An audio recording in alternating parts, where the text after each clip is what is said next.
What's going on, everybody? Today is Thursday. Today is Triump Thursday. I just want to know how you've been triumphing over the week.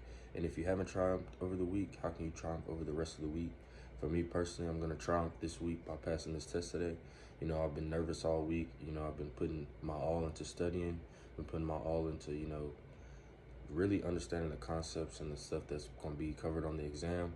But when I get into that exam, none of that really matters. You know, I'm gonna give it all to God. I'm gonna give all my worries and stuff to God, and God's gonna work through me. You know, I put in the time, I put in the effort, and I know He's gonna work in my life.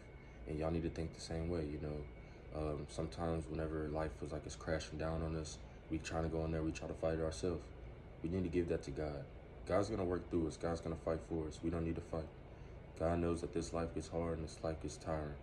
So just make sure you let Him fight for you. And you can fight with Him as well. You know, we have the tools. We have the Word of God. We have friends. We have people in our life that God put in our life to help us fight, so we don't feel like we're always alone. But always give your words to God and triumph over the rest of this week.